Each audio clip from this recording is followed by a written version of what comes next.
Ayan, magandang araw sa inyo.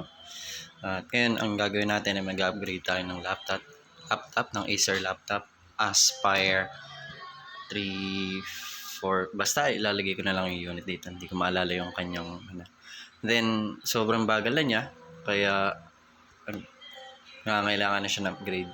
Ayan, bagal niya, lalo na kapag kailangan mo na siya ay napakatagal niya mag-loading. And then lalo na kapag ka-connected yan sa internet, mas matagal yan mag-open. Then yan. Yan.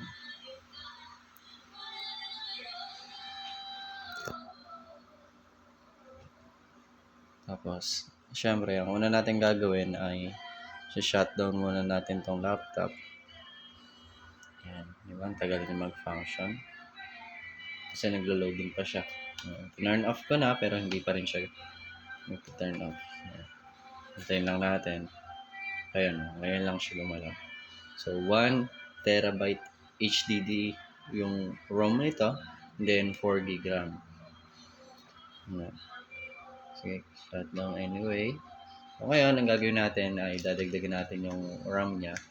So, sa pagbili nga pala ng RAM, tatandaan nyo, meron tong mga frequency, So, para hindi kayo malito, ayan, yung frequency yan, 2,400 frequency yan. Yan, MGH, 2,400 megahertz yan. Para hindi kayo malito, ang gawin nyo na lang, pag binuksan yung kung hindi nyo makita dun sa kanyang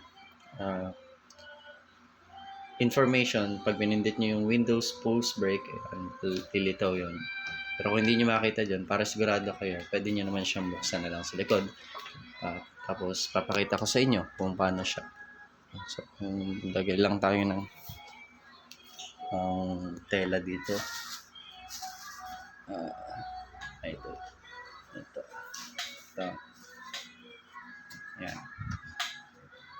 Ayan, ito nga pala yung nabili kong RAM. Hindi naman siya ganun kamahal. Kasi Kingston siya. So, ayan. Kingston parehas yan. Parehas ng store na binilan ko. Tapos may free pa siya. Then, may pasunod pa na pamihit. So, ganda. At tatlo nga pala yung major na pwede nating maging upgrade sa ating laptop. Yung ROM, yung RAM, and then yung M.2. Okay. Papakita ko sa inyo kung paano ko muna siya binuksan. So, bali, ito muna. Siyempre, tanggalin muna natin yung mga screws.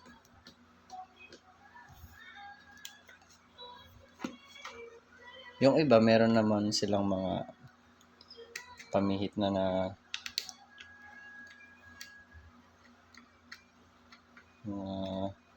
pero tayo ay manual lang kasi hindi naman natin talaga trabaho. Natutunan lang natin. Natutunan ko nga pala ito sa pag-take ng CSS NC2. So, ayan. Para hindi kayo malito, tapat nyo lang kung saan ito. Pero, nagkakamukha naman yung tornilyo na yan. Nakasanayan ko lang na ganun yung gawin kasi para pag ibabalik yung mga tornilyo ay hindi na ako mahirapan. Ayan. Hindi kasi pwedeng basta-basta na lang tayo bumili ng RAM and then ROM kasi meron ding mga frequency yan na compatible sa ating laptop. At isang bagay pa, kung papagawa natin ito ay medyo may presyo din. Kaya mas maganda na natutunan din natin na personally. So, nahihirapan ako kasi isang kamay yung gamit ko sa pag-video.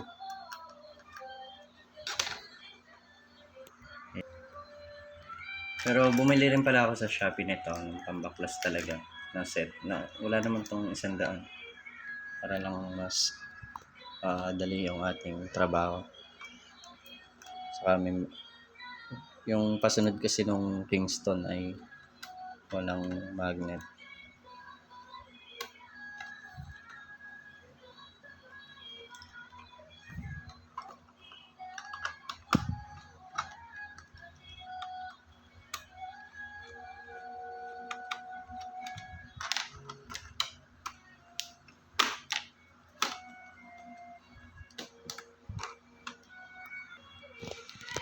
So, ayan, natanggal ko na yung mga tornilyo niya. Then, itakin ko lang. Ayan. Medyo idadrag niya siya para mahatak siya. So, ayan. Ayan magiging itsura niyan. Then, dito sinasalpak yung M.2 na sinasabi ko. Kung makikita nyo, ito ay walang M.2. So, pwede kayong umorder niyan online para mas lalong bumilis yung ating laptop para maging upgrade. Then, ito yung RAM slot natin. Nakikita nyo, dalawa yan. At ito yung una, ito yung default niya, yung stock niya. Ito naman yung pwede natin paglagyan. At itong laptop ko ay meron siyang maximum na 32 gig RAM. Ibig sabihin kung 4 gig RAM to, ay pwede pa ako mag-install ng pwede ko pa i-upgrade to. Siguro 16 and then dito rin sa kabila ay 16 para maging 32 in total. Yun na yung maximum na RAM capacity niya. So makikita nyo dito, pag tinanggal ko tong RAM, para pag bibili kayo ay pwede nyo pagbasihan. So gagawin nyo lang, pipindutin yung gilid. Ayan, tapos aangat na siya konti. RAM 1 nakalagay. So, pakita natin. Ayan, so 2000, kung makikita nyo, DDR4 2400 yung ano niya, yung kanyang frequency. So, hindi tatandaan nyo, pag bibili kayo ng RAM, dapat malaman nyo kung DDR2, DDR3, or DDR4 kasi iba-iba yung slot ng ngipin yan. Hindi magsasakto yung ngipin ng DDR3 sa DDR2 kapag nilagay nyo dito. Masayang lang ang pera nyo. Bili ko dito, ito ay DDR4 8GB RAM. Ang bili ko dyan ay nasa 800. So 800 siya. Then ito naman yung SSD na 240GB na ROM ay ano yan, 1,100. So yun, kaya kapag nagkamali kayo ng bili ay medyo nakakapanghinayang. Kaya manood muna kayo ng video. Yan. Then, so buksan ko lang to para ma-install natin. Then meron nga palang pagkakataon na kapag in-install nyo to, nagalaw nyo to, pinalik nyo doon, ay pag binuksan nyo yung laptop nyo, black screen lang siya. Ang nangyari nun, medyo nagalaw yung RAM nyo. Ang gagawin nyo dito, itong ngipin niya, itong ngipin, ay lilinisin nyo gamit ang pambura. Pambura lang na, kahit pambura lang ng lapis ganun, para lang ma-refresh siya. Tapos makikita nyo, gagana na siya ulit. Buksan ko lang to. Lalagay ko pala sa baba yung link para laman mo. So, 2,400 din. Kasi merong mga frequency. Magkakamali kayo kapag hindi nyo sinunod yan. Sayang naman yung bilhin. So, ito siya. Nakita nyo ba? Ayan. Warranty void if removed. Kaya sayang din kapag nagkamali kayo. Yan siya, Hyper Impact DDR4. So, install na natin to. Yan. So, pag-install naman, tatapatan nyo lang yung gatla ng ngipin. So, dahil ito yung RAM 1, lagyan na natin yan dahil dyan natin nakita yan. Ayan, baliktad kasi hindi sakto yung ngipin. So, iusad nyo lang dito. Dapat yung wala nang siyang ngipin na hindi nakaganyan, usad nyo ganyan. Then, press nyo lang. Okay, yan. Installed na siya. Ito naman yung kabila. Tatapatan nyo lang din yung ngipin. Tulak nyo. Yan. Yan. Tapos press nyo lang. Okay. Installed na yan. Then, itong ROM, meron tayong option dyan. Pwede nyo taasan itong ROM na HDD o kaya naman, pwede ring kung merong CD drive yung laptop nyo. Ito kasing laptop ko may CD drive.